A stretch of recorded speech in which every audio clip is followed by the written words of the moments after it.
Sahabat semua, rekan Firefactor sejawat setanah air. Kali ini kita akan membahas tentang dinamika api atau biasa disebut dengan fire dynamic. Ilmu ini menggambarkan tentang keterkaitan antara api, material, dinamika gas, dan perpindahan gas. Memahami ilmu fisika dasar dapat memberikan petugas pemadam kebakaran pengetahuan yang dibutuhkan untuk memperkirakan pertumbuhan api di suatu lokasi kebakaran. Hal ini dapat memprediksi kemungkinan konsekuensi dari berbagai pilihan taktis yang tersedia untuk mengendalikan api saat terjadi kebakaran. Beberapa hal berikut adalah bagian yang sangat penting untuk memberikan gambaran keseluruhan kepada petugas pemadam kebakaran tentang kemungkinan terjadinya kebakaran selama operasi pemadaman. Yang pertama adalah ilmu api, yang kedua proses pembakaran, yang ketiga perilaku kebakaran dan hubungannya dengan berbagai material dan lingkungan, yang keempat klasifikasi kebakaran dan bahan pemadamannya, yang kelima, pengenalan indikator perilaku kebakaran, pola perkembangan kebakaran, dan potensi perkembangan kebakaran yang cepat. Yang keenam, berbagai taktik ventilasi dan pemadaman digunakan sebagai alat untuk mengendalikan kebakaran. Membahas tentang ilmu api, petugas pemadam kebakaran harus memiliki pemahaman ilmiah tentang pembakaran, api, panas, dan suhu. Api dapat terjadi dalam berbagai bentuk, namun semua kebakaran melibatkan reaksi kimia yang menghasilkan panas antara beberapa jenis bahan bakar dan zat pengoksidasi. Yang paling umum adalah oksigen di udara. Pengoksidasi tidak mudah terbakar tetapi akan mendukung atau meningkatkan pembakaran. Berdasarkan kutipan dari Ed Hartin, tabel berikut menggambarkan beberapa oksidator umum. Kondisi yang ditemukan di lokasi kebakaran memberikan indikasi perilaku kebakaran saat itu dan potensi perilaku ke depannya. Membahas tentang ilmu terminologi fisika, ilmu ini adalah studi tentang materi dan energi dan mencakup kimia dan fisika. Landasan teoritis ini harus diterjemahkan ke dalam pengetahuan praktis tentang dinamika kebakaran. Agar tetap aman, seorang pemadam kebakaran harus mampu mengidentifikasi dinamika kebakaran yang ada di dalam situasi tertentu dan mengantisipasi tahapan kebakaran selanjutnya, serta bagaimana operasi pemadaman kebakaran dapat berdampak pada perilaku api. Dunia di sekitar kita terdiri dari berbagai materi, berupa materi fisik dan menempati ruang dan mempunyai massa. Meskipun materi tersebut dapat mengalami berbagai macam perubahan fisika dan kimia, bagian ini akan berkonsentrasi pada perubahan-perubahan yang berkaitan dengan api.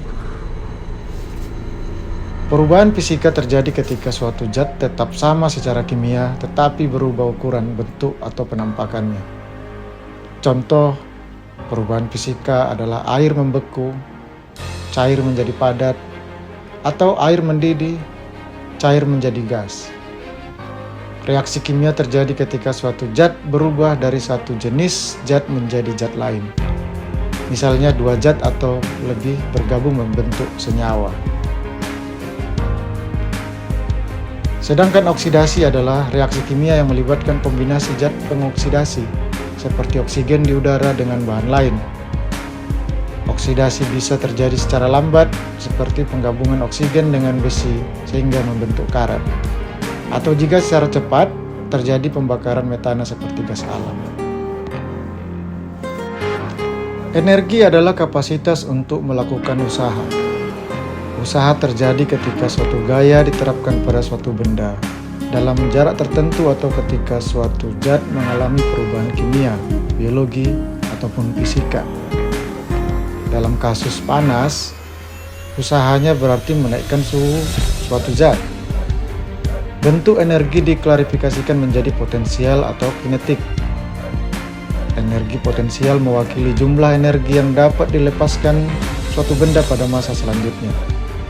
Bahan bakar mempunyai sejumlah energi potensial sebelum dibakar, berdasarkan komposisi kimianya tertentu. Energi potensial yang tersedia untuk dilepaskan dalam proses pembakaran dikenal sebagai pembakaran panas. Tingkat pelepasan energi bahan bakar dari waktu ke waktu bergantung pada banyak variabel, termasuk variabel komposisi kimia, pengaturan, kepadatan bahan bakar, ketersediaan oksigen untuk pembakaran. Energi kinetik adalah energi yang dimiliki suatu benda bergerak. Meskipun bahan bakar seperti kayu tidak bergerak, sepertinya yang kita ketahui ketika panas dimasukkan, molekul-molekul di dalam bahan bakar mulai bergerak. Ketika energi panas meningkat, molekul-molekul ini bergetar semakin cepat. Energi kinetik bahan bakar adalah hasil dari getaran molekulnya. Ada banyak jenis energi, seperti bahan kimia, termal, mekanis, listrik, lampu, nuklir, dan suara. Semua energi dapat berubah dari satu jenis ke jenis lainnya. Misalnya, energi mekanik dari suatu mesin dapat diubah menjadi energi panas ketika gesekan antara bagian yang bergerak menghasilkan panas. Dalam kaitannya dengan kondisi kebakaran, energi kimia potensial bahan bakar diubah menjadi panas dan cahaya selama pembakaran. Perubahan kimia dan fisika hampir selalu melibatkan pertukaran energi. Energi potensial bahan bakar dilepaskan selama pembakaran dan diubah menjadi energi kinetik. Reaksi yang mengeluarkan energi pada saat terjadinya adalah reaksi eksotermik. Api adalah reaksi kimia eksotermik yang melepaskan energi dalam bentuk panas dan terkadang cahaya. Reaksi yang menyerap energi pada saat terjadinya adalah reaksi endotermik. Misalnya, mengubah air dari cair menjadi gas atau uap, memerlukan masukan energi yang menghasilkan reaksi endotermik.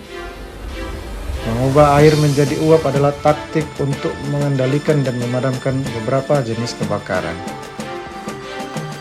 Demikian dulu video kita kali ini sobat, tentang kaitannya dengan pembahasan dinamika api. Untuk part selanjutnya akan kita bahas lebih rinci lagi bagaimana sebuah api itu bisa terbentuk, sehingga seorang pemadam kebakaran dapat menelaah lebih lanjut untuk menentukan strategi pemadaman api yang diperlukan. Terima kasih.